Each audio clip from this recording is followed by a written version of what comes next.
Hello, good morning, ladies and gentlemen, and welcome to The Scoop here on Tuesday, the 6th of September. How the bloody hell are you? Because I'm feeling good today. I'm feeling good. I mean, it's been absolutely pissing it down here in Manchester, and when I say it's been raining, it feels like someone's been throwing rocks at my window. It's been coming down that hard. Let me just check the weather. It shows at the bottom of my screen. All right, it says it's 19 degrees, right, where I am in Manchester. But it is that warm and humid that I've still got this fan behind me. I've moved it back a little bit because it was starting to mess with the mic a little bit. But it's still really, really warm. I don't know if it's the same up and down the country, if any of you guys are having the same issues. But yeah, it's just too warm, man. It is warm. Tito says, same down in Devon, mate. I had a rover running down my window. A rover? A river? You do yourself no favours, Tito. But yeah, it's been piss off autocorrect. Yeah, it sounds like someone's literally throwing rocks at the window. It's bizarre, but it's still super humid outside. So yeah, I've got the fan. It's nice and cool. Oh, it's getting cooler in this room, obviously with me having as many monitors as I have on the PC. Blah blah blah blah blah. It gets really warm, but you're not here to hear me talk about temperature.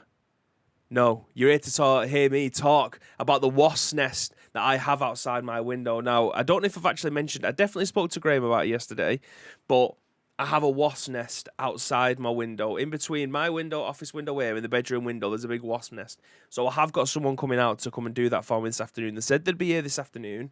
I'm praying that they don't turn up during this. Otherwise, I'll just put the hold slate on for 5 minutes while I go downstairs, show him where it is, and he can get cracking on and get that lifted off there. Because they keep on coming into my room. Because I've obviously got the window open because it's well hot. The bedroom window's open because it's well hot. So they just keep on buzzing in and buzzing out again. They're fucking massive as well. Sounds that moth.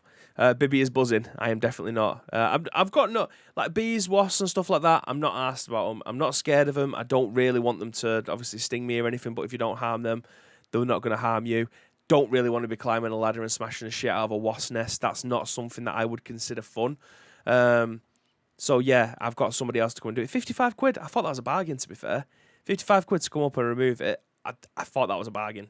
So they're going to come and do that at some point today, hopefully, and get that fucker off there. I mean, it's been pissing it down, so whether or not they can use a solution or whatever when it's pissing it down, I don't know. I don't care as long as it gets gone. But again, you're not here to hear me talk about what's going on around my house. I'm here now, chill your beans, says Graham. You're not here to listen to me talk about wasp nests or how hot it is in this room. You're here to talk about, you're here to listen to me talk about video games. And if you're in the chat now, you can also talk about video games because this is The Scoop, the UK's #1 video game podcast, even if we do say so ourselves. And by God, do we. We go live each and every single weekday at 10 a.m.-ish. Did we go live before 12 yesterday? I can't remember. But it's before 12 again today, so we're absolutely having that off.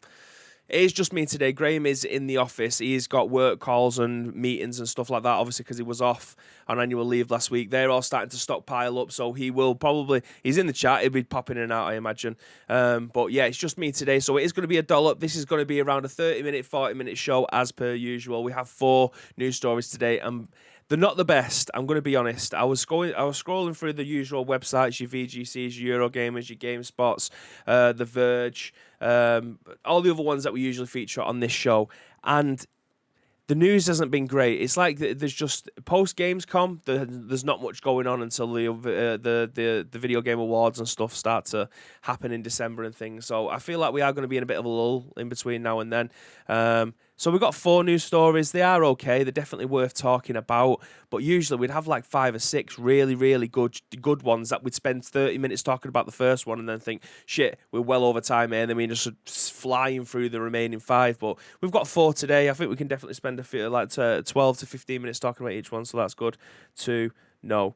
Join us in the chat early doors today, and I appreciate all this, guys. Laz is in here. Good morning, you wonderful people. Tito again, nice and early, doing everything right, spelling wise, until he gets towards the bottom and he starts saying rovers at rivers.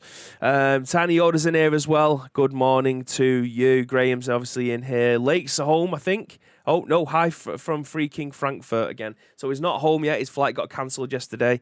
Hopefully he'll be back home in his gaff soon. But I think he's just taking this annual leave to the absolute hill. Like, he wants to be able to stay off for as long as he can, and I appreciate that. I respect that. Feck off autocorrect. I meant to type Bibby, not Boba. Oh, that's a command in it. Yeah, forgot about that. Aim attack 420. First time chatter says 100. Good morning. Good morning. But yes, we've got 4 news stories today. If you had seen the promotional asset that we posted out on social media this morning, it is the facts. And I think was it JMK that posted this one yesterday? I've got the Discord open here. Quick. No, it was Phony. It was Phony Asteroid give us this news article as our main story today. And it's regarding Xbox Game Studio boss saying that Fable 14 won't let him show anything about the game until it's ready, so it is remaining under lock and key, which is a crying shame.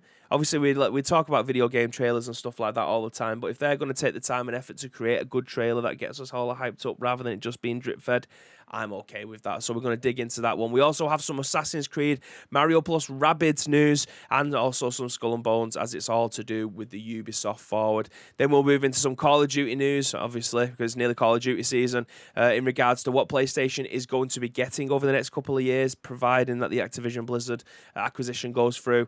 And we'll finish on some Xbox Studio news in regards to AAA titles being the sole game from particular studios going forward. Is that going to be abolished? Is that something that's going to change going forward? I assume you'll find out very, very soon. But let's get into our first news story of the day then.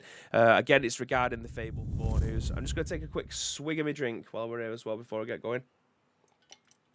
For those of you that asked, I'm feeling a hell of a lot better today. Like, I think today is the first day that I've woke up and I think, do you know what? We're nearly there, guys. We're nearly at the end of whatever it is that I've been going through with my body. But yeah, we're nearly there.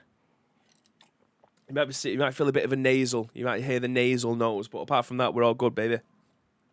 Leach says, I want to go home ASAP. And JMK saying, no, it wasn't you. I clarified early doors. Gagad, good morning to you. Anyway, let's get into the news. Xbox Game Studio boss says Fable 14 won't let him show anything until it's ready. Written by LIANG over at The Gamer. They state that readers might be starting to get familiar with Matt Booty, the head of Xbox Game Studios. The boss has been talking at length about various projects in development in a wide-ranging interview at PAX West, and details about the Perfect Dark reboot have emerged, as well as some thoughts about the QA testers and AI. The latest news concerns the long-awaited Fable reboot, but the reboot is in good hands, according to Booty via Games Radar. Fable is a beloved RPG series with the first title in launching on the original Xbox and developed by Lionhead Studios, but the reboot is being handled by a developer better known for a very different kind of game. That's because Playground Games, which makes Forza Horizon, is in charge of Fable, but Booty acknowledged that players might be scratching their heads over this, but has had words to reassure, saying that Playground get it. Let's be honest, giving Fable in the hands of a racing team could be a little bit of a head-scratcher, he said, but they have proven that they get it. And I'm excited for when the time comes to be able to show more. It's been some time since we heard from the Xbox about Fable, with news that Playground Games was developing a new title for the series coming out in 2020, but Booty also addressed the dearth of updates since then, with the main reason being that the dev needs time before it's ready. Every time I see something, I say, we should show this, because there's a lot of cool stuff, Booty said. The teams have made it very clear, though, that I'm not going to be able to show anything until it's ready. Fans might be able to get some relief from Booty's words, for that Forza Horizon studio is paying the same level of craft and dedication as it gives to its racing games, though. So expect Fable, when it sees the light of day, to have an equal amount of high production values. So that's good to hear. I mean, yeah, it is a bit of a head scratcher, the fact that Playground Games will be looking after this game. But visually, when it comes to Forza Horizon and what's available with that game, and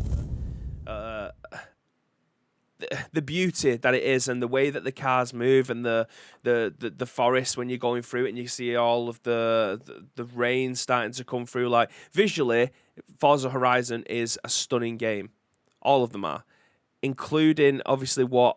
It didn't look like there was that much difference between 4 and 5, but there was definitely something that's been tweaked in there. Like, the controls obviously feel a tiny bit tighter, but Forza Horizon itself as a game is fantastic when it comes to the open world racing simulator.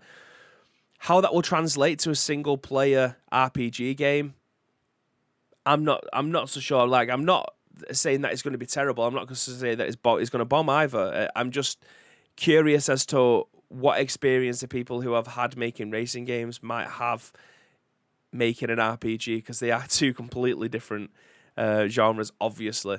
So yeah, I'm excited to see more, because I don't think they'd give this IP away to someone who doesn't get it, shall we say, or that hasn't got the capabilities of making this game be as good as we know this game should be.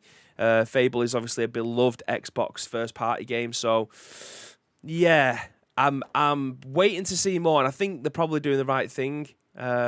It does make me think, though, that with the comments that have been made, that we're not allowed to show it until it feels ready. Like, at what point do they consider this game to be ready? Like, as in the game's finished and they're ready to start making trailers off of the finished product? Or we're talking like 75% of the way there, and that's what they want to be able to show off because they feel like they have all the mechanics of the game working and be able to make a beautiful trailer of it. Like, I'm still, obviously, we aren't going to see anything of this until they show it. I mean, that's the stupidest statement I'll ever make, but it's the most factual. Like, they won't show this until they think that they're going to be able to get sales off the back of it or build some hype, which I can absolutely appreciate.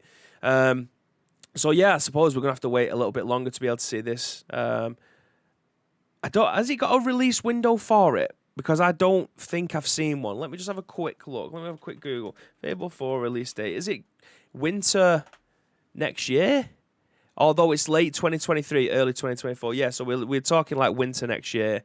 And then obviously up until probably May 2024. So we've got a long old time for this year. I'm probably going to say that we're not going to see anything from this until maybe Gamescom next year. Maybe a little bit sooner, but I feel like all roads might be leading to Gamescom, if I'm being honest.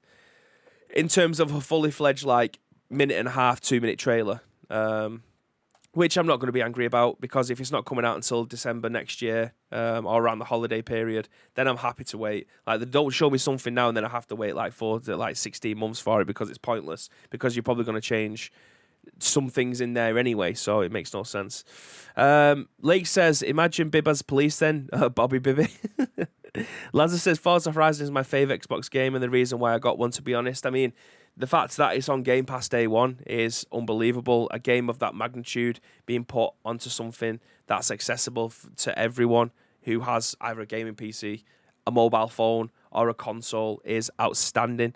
But yeah, I love Forza Horizon. It's visually, it's beautiful. All the cars feel different, which is great, because obviously you don't want every single car to feel like a Lamborghini, for instance. You don't want a smart car feeling like that, or a Mini. So yeah, it's good that they have that kind of balance and things. So I'm just interested to see what an RPG from Playground Games is going to look like, if I'm being honest, because it does sound bizarre.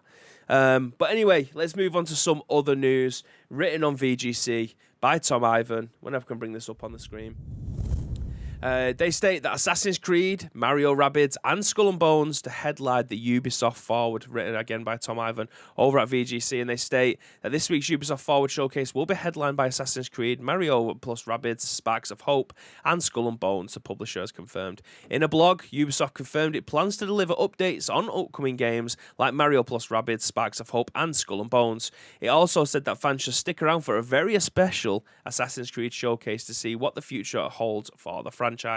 This will include the look at the recently confirmed Assassin's Creed Mirage and possibly an update to Assassin's Creed Infinity, the large-scale collaboration between Ubisoft Quebec Odyssey and Ubisoft Montreal Origins and Valhalla. The main Ubisoft Forward show will kick off this Saturday, September 10th at 12 p.m. PT, 3 p.m. ET, 8 p.m. BST, which is obviously where the UK is at the moment, and 9 p.m. CEST. A pre-show will begin in 25 minutes earlier. It also promises news for the latest season's characters and content for games including like Brawlhalla, For Honor, The Crew 2, and I know 1800. I'm surprised that they're still making stuff for The Crew 2, if I'm being honest, and For Honor. They must still have a huge player base for those games, which is good to see. The show will be broadcast on YouTube and Twitch, and it will last for at least an hour, according to Twitch drop rewards Ubisoft plans to give out, depending on how long users are tuned in for. Ubisoft Forward will be available in multiple languages, including British Sign Language, American Sign Language, German Sign Language, International Sign Language, as well as audio descriptions in both English and German. We don't need to read about the Heartland stuff because we covered that yesterday, but it looks like we are going to be getting a pretty stacked Ubisoft Forward on September the 10th. If you are based in the UK, it will begin at 8 p.m. or 7:30 if you want to have any of the pre-show action too.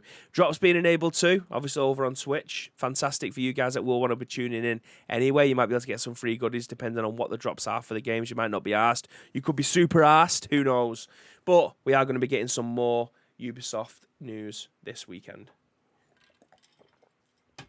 Sorry, just had a quick drink, swig of a drink there.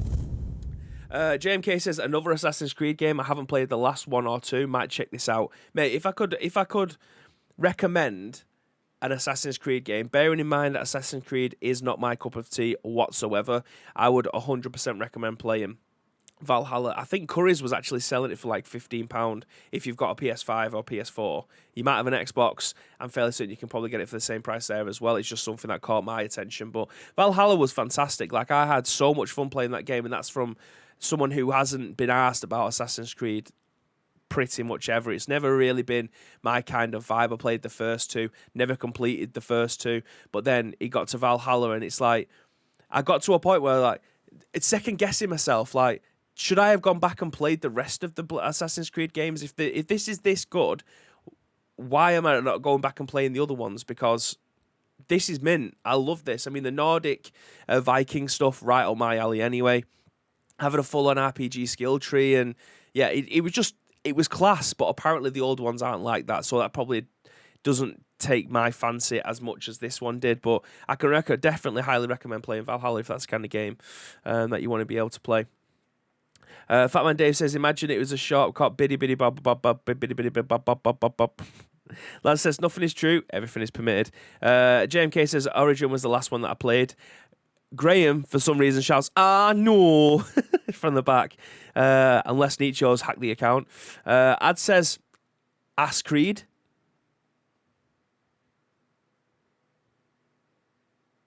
Assassin's Creed. Lazar says, Bibby, you must play the Ezio collection. I need to read up on them. Because I'm not going to commit to playing another Assassin's Creed game unless I know that is very similar to what I've played, because I know that's what I like. I feel like, do you know what?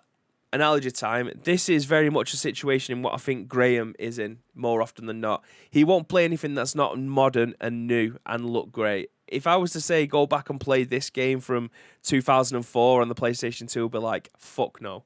I am not. I've got a PlayStation 5 and a gaming PC. Why the hell would I go back and play a game that doesn't even have a second analog control? You're just moving around and looking at the same time with the analog. Like, why would I want to do that? It's not modern enough. That's what I'm going to feel like with Assassin's Creed. There's no way that I want to go back and play the other ones unless I know they are very similar to what Valhalla is. And I bet that is a little bit snobbery. There's a bit of snobbery coming out there from a guy who plays absolutely everything. But I feel like this Assassin's Creed kind of brought me in with it. I feel like I don't want to go back and play the other ones if they're not giving me that same feeling what I'm getting with this one, with the full RPG commitment to it. Do you know what I mean? If that makes any sense. JMK says the Ezio games were great. I mean, that's two recommendations there, and I'm finding it hard to, move away from this. But yeah, I will definitely take a look at them. I just need to do a little bit more deep dive into them, because Assassin's Creed previously, historically, hasn't been my vibe. It hasn't been my wheelhouse. It hasn't been the game that I think, do you know what? Can't wait to go and play some Assassin's Creed tonight. So, I mean, you guys obviously recommend all the time. Graham says Assassin's Creed 1 probably still looks okay. I'll just never finished it. My 360 Red Ring of Death for the 17th time. I feel that with every bit of my body, having the Red Ring of Death constantly. The older Assassin's Creed games are just Hitman but shit. You see, Hitman isn't my type of game either. It makes me feel like I don't like playing stealth games, but I fucking love playing stealth games if they've got a rhyme or reason. I don't feel like the Assassin's Creed games have for me personally. I just don't think they are that great. And same with Hitman.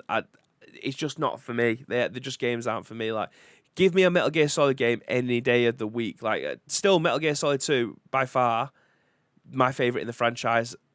I haven't really give that much of a look into the rest of them. I played the first one. I played the shit out of the first one. Played the shit out of the first 2. Completed the third one maybe once.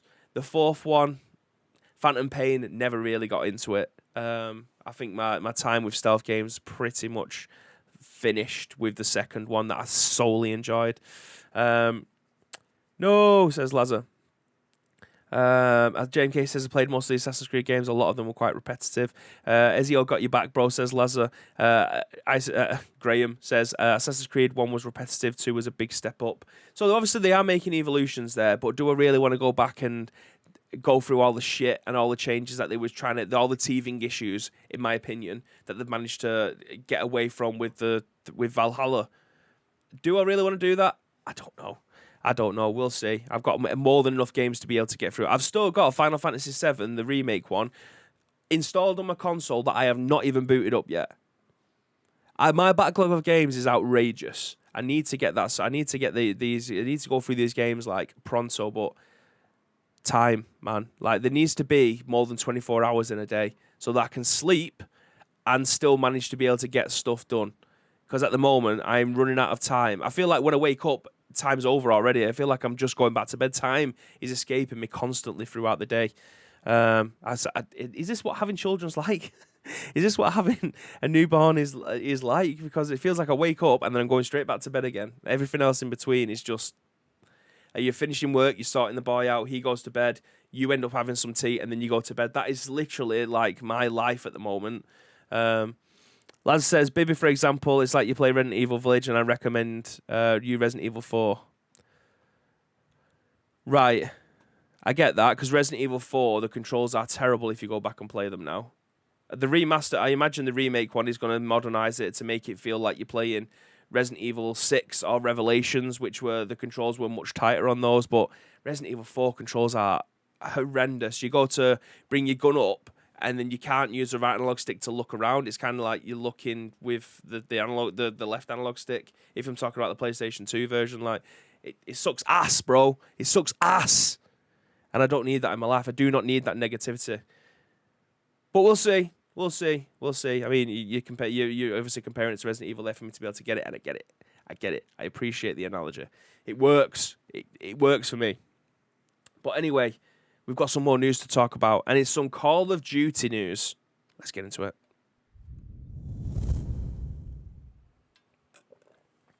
Written on VGC by Tom Ivan. He says that Xbox commits to Call of Duty on PlayStation for several more years after the existing deal. During this period, PlayStation releases would have feature and content parity. Microsoft has provided some clarification on its plans for the future of Call of Duty should its proposed acquisition of Activision Blizzard get the go-ahead. The company has said on several previous occasions that it doesn't intend to make the blockbuster franchise exclusive to Xbox consoles if its $68.7 billion Activision takeover is approved. In a statement to The Verge, Xbox boss, there we go, get it in the chat, Xbox boss Phil Spencer and Microsoft had some committed to make the series available on PlayStation for several more years after Sony's current marketing deal with Activision expires. In January, we provided a signed agreement to Sony to guarantee Call of Duty on PlayStation with feature and content parity for at least several more years. Beyond the current Sony contract, an offer that goes well beyond typical gaming industry agreements, said Microsoft's gaming chief. Bloomberg sources said that to be familiar with the Activision plans, claim that in January that the publisher was contractually obliged to be releasing at least the next 3 Call of Duty games for PlayStation consoles. They are reportedly this year's Modern Warfare 2 and Warzone 2, and a new game from the Black Ops team developer Treyarch, which may not arrive until 2024. Microsoft's deal to acquire Activision Blizzard is currently being scrutinized by regulators concerned about the potential antitrust issues during the time of increasing consolidation in the gaming industry. That wasn't me starting to cry, by the way. I don't know what the hell that was. Last week, the UK's Competition and Marketing Authorities said that its inquiry into the merger may be expanded due to outstanding concerns. Most notably, the impact deal could have on Sony's ability to compete. Sony PlayStation currently has a larger share of the console gaming market than Xbox, but the CMA considers that Call of Duty is sufficiently important that losing access to it or losing access on a competitive terms could significantly impact Sony's revenue and user user base, it said. This impact is likely to be felt especially at the launch of the next generation of consoles, where the game makes fresh decisions about the consoles to buy. The CMA believes that the merger could therefore significantly be weakened, with Microsoft's closest rival to the detriment of the overall competition in console gaming. The CMA said that Activision Blizzard have until September 8th to submit proposals addressing its concerns, and that if suitable proposals are not received, then a deal will be referred to further investigation. So, let me just bring this up. The 8th is Thursday.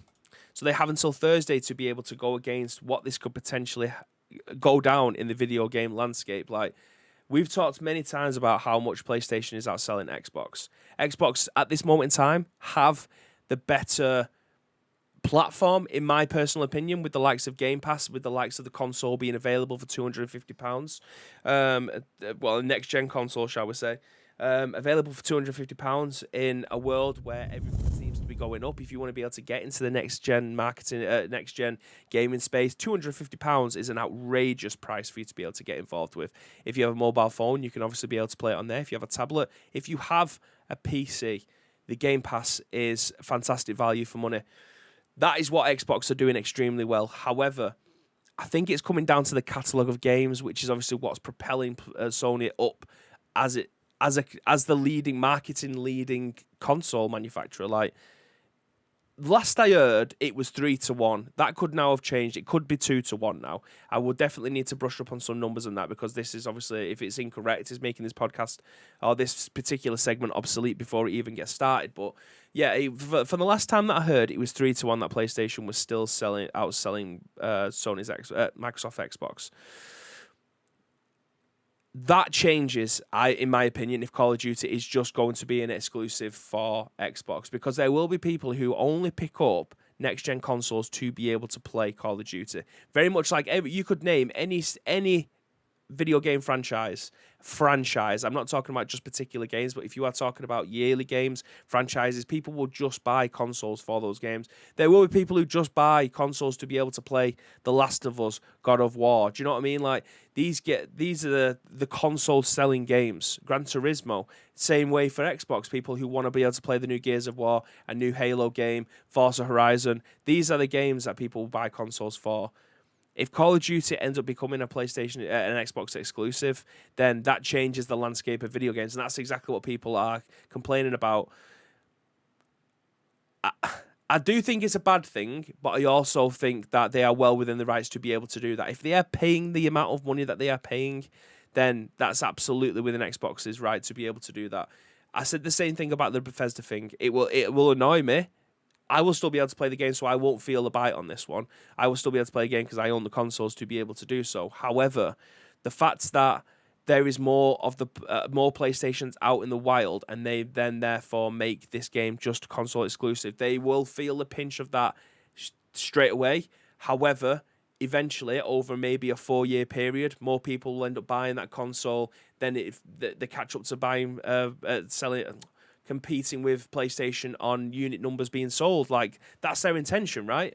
To move people over from PlayStation over to Xbox by only having the game on one particular console, and you can't get them on anywhere else. That's what exclusivity is, right? That's the name of the game. That's what they want to be able to do. They are not paying this amount of money to not be first. In my opinion, that will obviously affect the way that the market is when you're talking about Bethesda games, when you're talking about Activision games. West coming in with the raid, very much appreciate that, mate. Thank you very much. It was ham and eggs this morning, I believe, so I hope that you had a good stream, and thank you very much for sending your crew over to us. We are talking about what the what Call of Duty could potentially, the future of Call of Duty could potentially look like if it was just going to be solely on Xbox. I mean, my personal opinion is they aren't going to make this exclusive. I reckon that they are still going to bring this out on both consoles, but there will be things missing. I believe, PlayStation have had the contract with Activision for the longest time to make the CDL only available on console, on PlayStation. It's fair enough, you might be able to qualify over on Xbox, but when you go to the LAN events and stuff, that you will only be playing on a PlayStation console if it's open. Like, I've not been involved with the CDL for a while in terms of watching it, so I don't know whether or not they it's only just the pro teams, or they have like the qualifiers, and then be able to move up and be able to qualify in whatever systems you have, and then you're only playing on PlayStation. It's been a while. I'm not 100% on that one, but when it comes to having esports tournaments, I'm fairly certain that they are all on PlayStation consoles, including map packs and stuff. You get them first on PlayStation. We've seen the trailers over the last couple of years. You want to play Nuketown, it's only available on PlayStation first. It'll eventually get rolled out to Xbox, or not at all in some cases. So I reckon that's going to be the case with Xbox. They'll hold all of their good shit back, and then eventually they'll drop them over onto PlayStation for maybe for a substantial fee, because it'll be available on Game Pass day one with all of the features. But if you want to be able to play on all the other maps, then there's only one way of doing it. That's getting yourself an Xbox, or waiting, or paying a premium. So going back through the chat then. Funny Asteroid says Cash Cow won't make it exclusive. Ad says believe it when I see it. JMK says commits to it for sure, but they'll backtrack for extra stuff on Xbox. Funny Asteroid says think Bibby's balls just dropped. My balls have never dropped yet. I'm still waiting for that to happen. Ad says Bethesda said exactly the same thing. There's already Xbox exclusive Outer Worlds 2, for example. JMK says PS Plus, still no command. Come on, let's do it to annoy Tito. Ad says Nintendo is greater than Sony and shitbox. Can't agree. Cannot agree. JNK says outselling it by a bit, over double now from what I have read. Exclamation mark West is in the chat, so I appreciate that, Graham, for putting that through. Mike says morning, afternoon. Yeah, we're well into the afternoon segment now. But yeah, we've got one more news story left. I feel like this has been quite a substantial show in terms of what we've been discussing, even though we've only got 4 news stories, and we've been quite fast with this as well. Where says, I think all will be available on both consoles, but Xbox will get everything earlier, even the main game. Yeah, that's what I mentioned before. I think that will be the case. Like, I don't believe that they will just have this over on PlayStation or just on Xbox, because the amount of money that they will be taking away from the PlayStation market, considering the PlayStation market totally eclipses what how many Xboxes are out there at the moment. I believe that they will be handicapping themselves with that by not taking money from the other side. I said the same thing about the Bethesda things. If there is 120 million PlayStations out there and 80 million of those people play Skyrim, or whatever the Elder Scrolls 6 game is going to... Well, it's obviously not going to be called Skyrim, but Elder Scrolls 6, they released that. 80 million people aren't going to be playing that game. It's as simple as that. That's a lot of money that they could potentially be missing out on, because they're only going to be releasing it to the Xbox market, which, if it's being sold at 3-1, is nowhere near close to the amount of people that will be able to play it over on the PlayStation. They've done all this for a reason. I don't work in their marketing department, so I don't know what their plans are. I just think that if they don't take the money that's on the table, it's very difficult to try and get that back later down the line, unless people are just going to be playing it on PC. That's my personal opinion. I'm not bothered about it, because I mean, again, this is... I'm in a very privileged position that I have a PlayStation 5 and an Xbox Series S and a gaming PC as well to be able to play all of these games on. Obviously, I do pay for Xbox Game Pass, so I have the opportunity to be able to do so too. I know a lot of people don't have that luxury as well, so that is annoying for a lot of people. At this moment in time, it doesn't affect me. Therefore, I'm not going to sit here and say, well, I'm not asked about it. I'm asked about the total landscape of video games as being a semi-professional video games journalist in a video games podcast, not in terms of writing or blogging or keeping me ear to the street on everything, but in terms of reporting what we cover. Then I can feasibly say and comfortably say that it's overall, it could potentially harm the way that we consume video games going forward. However, it's their money to spend on exactly whatever they want to spend it on. If they want to spend £68.7 billion on acquiring a studio as big as Activision Blizzard, that's their money to be able to do whatever they want with. So I'm not going to sit here and say anything otherwise. But yeah.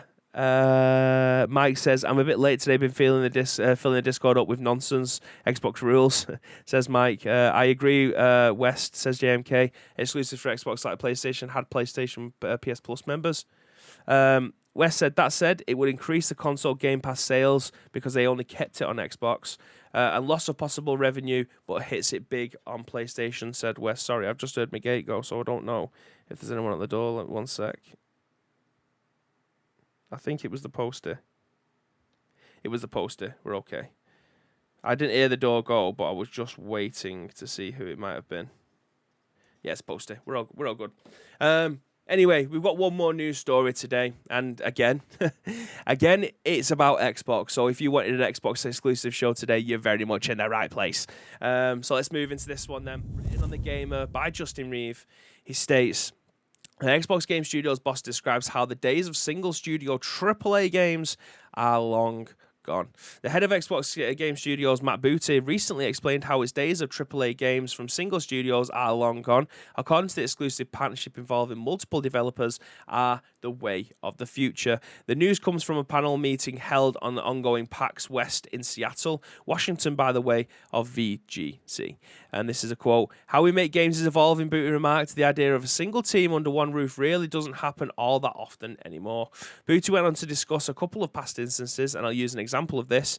Our Perfect Dark team down in Santa Monica, the initiative, the exclusive, added that we did this big thing with a partnership with Crystal Dynamics, and I read online, oh, this money must mean they're a problem or something. It's quite the opposite. You've got this veteran team at Crystal Dynamics, a big AAA team with over 100 people that becomes available, and of course we want to work with them, particularly if they've made a game like this before. And all that we've done, and that's how we've done an awful lot of work, Booty pointed out. If you think about the Age of Empires 4, which is just launched last fall, that was made in partnership with Relic Studios up in Vancouver, a great partnership, and even something like Flight Simulator, we worked with a studio in France called Azabo, and that's been something completely different around here. And that's the kind of co-development when you're working out of people in a certain affinity. Iron Galaxy, Blackbird, and all these studios that are so key to the products that we make. The practice of spreading development over multiple studios, however, comes with a few caveats. That, though, as well as some complexity as to where these studios has problems and it impacts the schedule, Booty said. So the days are gone when you can sort of go, everybody, round up the team into the cafeteria. I want to tell everybody about this, to work harder this Wednesday. That's long gone. It's gotten a little bit more complicated than that. While these particular comments from Booty were fairly innocuous, the executive previously attracted attention for expressing a certain amount of interest in replacing quality assurance teams with artificial intelligence. This, of course, comes in the wake of a growing unionization movement. And this is a quote, every single time that anything goes into a new big game, the whole game has to be tested front to back, side to side, Booty remarked. My dream is that there's going to be a lot going on with the AI machine learning right now, and people are using AI to generate all of these images. What I will always say when I bump into AI folks is help me figure out how to use an AI bot to go in and test the game, because I would love to be able to start up 10,000 instances of a game into the cloud, so there's 10,000 copies of the game running, deploy an AI bot to spend all night testing the game, and then in the morning we'd get a report. I mean, to be fair, that sounds amazing in terms of being able to assess every single niggle that could hamper your game's release. That sounds amazing. However, look at VAR. I mean, it's the people who use it that are absolute idiots, but it's not always perfect. And I think that's what people are always striving for, is absolute perfection when it comes to any kind of media, whether or not it's this stream, whether or not it's a brand new film that's coming out, whether or not it's your favorite game franchise that is getting a reboot and is kind of going tits up. Like, all of these things are they want to be perfect on launch. Everyone wants everything to be perfect on launch. You don't want any of the hassle of games being crashing or missions failing or things not working as you would expect them to do. There's nothing more frustrating than that. So I can understand where it's coming from that, but there's nothing like, has anyone watched Mythic Quest? It's a video game. It's a show about a video game studio, and it's got Rob McElhenney in it. Fantastic! If you've not watched it, I absolutely assure that you should do. And they have QA testers in that, and they are literally just playing the same parts over and over again, making sure that their characters run into walls to make sure that the walls don't break and stuff like that. If anyone's been in any kind of QA before, you'll realize how tedious it is. It's not just the fact that you get to play this game that you're working on over and over and over again and enjoying it every single time. This is about, you are trying to break the game so that when someone comes to play it for the first time, that it doesn't break in their hands. That's essentially what QA testing is. So I can understand why the jobs like that, people aren't fighting for them, and having an AI to be able to go in and pick up things that humans might not be able to do. But I still think there's large margins of error there. But in terms of the AAA studios not making one particular game anymore, I'm all for this, because gaming IPs sometimes start to fail. And if you are known for making a particular game and then that game starts to fall by the wayside, what are you going to do after that? So if they have constant plates being spinned, it's in their wheelhouse to be able to deliver a game like that. We talked about Forza Horizon Studio Playhouse Games obviously taking over what Fable 4 is going to look like. It's a risk, and I'm interested to see how that's going to look because it's not really in their wheelhouse, but they get it, quote unquote, by Matt Booty. Then I'm interested to see what this could potentially look like because this might mean that more IPs are going to be put on the shelves for people to be able to enjoy, and they're not just going to be working on just Forza Horizon. They're not just going to be working on FIFA. They're not just going to be working on PES. They're not just going to be working on Saints Row. They're not just going to be working on any other annual game that comes out, Call of Duty, blah, blah, blah. They will be working on various different games. I like that. It does mean that you might not have someone who has a lot of experience working on the same IPs constantly, and that might not be feasible because I might have to bring more people in to be able to cover them, but that's not something that we ever have to have a regard for. It's up to the studios to make those decisions and make sure that the decisions are good going forward, because there is an awful lot of risk of being able to passing over well-known IPs or creating brand new ones with a team that might not have any experience in creating those games before. Like imagine EA having now the Nemesis system from WB. I don't think anyone over there would have ever worked on that unless they've moved over from WB and then saying, okay, we've got the Nemesis system, put that in our new Dragon Age game, and they're going, all right, how? You know what I mean? Like, it's just having stuff like that without having the experience can be quite tough. It's not just a case of, okay, copy and paste, put it in and it works. It's obviously having the experience that deal with those mechanics and making it work in your game, not just putting it in for the sake of putting it in because you've got access to it. But yeah, let's go back through the chat then, because I can see that the chat was starting to roll. Wes says, that said, what would increase the console Game Pass sales if they only want to keep it on Xbox? I agree with that too. I agree with that. If you have a game on like Call of Duty just on Game Pass, it'll save people 60 quid a year, won't it? In terms of buying that game and still subscribing to Game Pass. Obviously, if you just wanted to buy, if that was the only game that you was buying, you still say, how much is Game Pass now? If you're buying the Ultimate, I think it's like £13 a month. If you're just buying it just for the console, it's like £8. So you are still saving money if you just buy the game. But if you play other games too, then if it's on Game Pass, you're good to go. Loss of possible revenue, but big hit to PlayStation. JNK says, where's the PlayStation Plus emoji? Exactly, says Graham. JNK says, favoritism. JMK says, it's how technology is used and it should be aimed to assist, not to take over. It still needs a human touch. Absolutely. There always needs to be a middle ground, especially when you have QA testers that have been doing it for decades.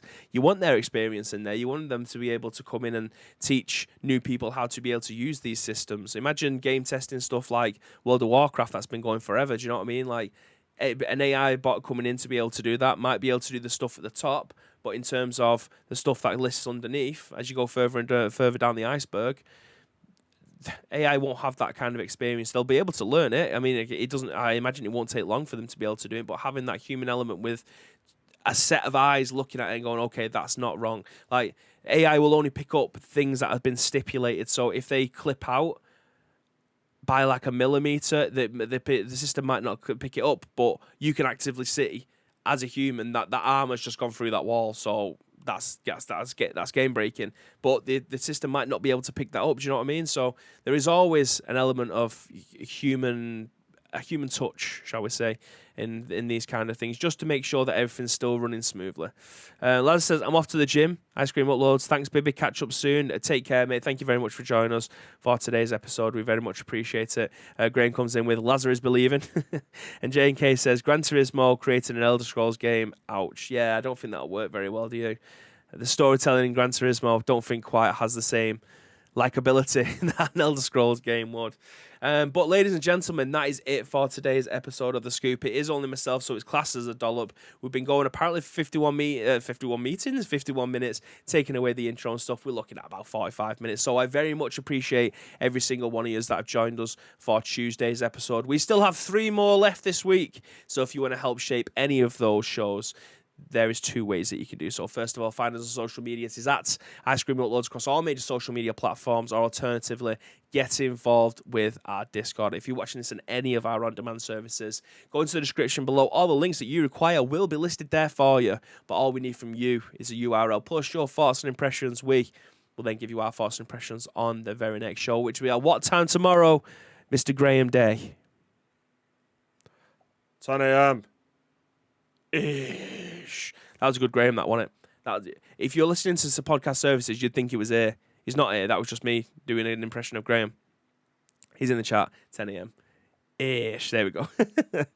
So yeah, get involved with the Discord stuff, because the Discord doesn't just stop after this show does. It's constantly going. My phone notifications are always flying because of, as Mike put it very eloquently before, the nonsense that gets put in the Discord. So yeah, do get involved with that, because it's good to continue these conversations over there. But do stick around though, because I'm going to find someone right now to be able to send you over to. I know it might just be a hi and bye from your side of things, and we very much appreciate you going over and being able to do that, but showing some love to another content creator that is trying to, that is trying to bring some good vibes to the place is something that we obviously like to be able to pass on to. Thomas is playing Multiverses. We raided him last week as he was counting down to FIFA 23, and he was going over all the weekend's action in the Premier League. It looks like he's playing Multiverses now, so we're going to repay the favour and send you back over to Thomas now. Do feel free to go over. He's a top lad. And just even if it's a hi and bye, just make sure that you say hello. We'll very much appreciate that. But until 10 a.m. tomorrow, it's been an absolute pleasure to be able to host this podcast for you today. And as always, there's one thing that we want you to do, my friends, and that is to stay frosty.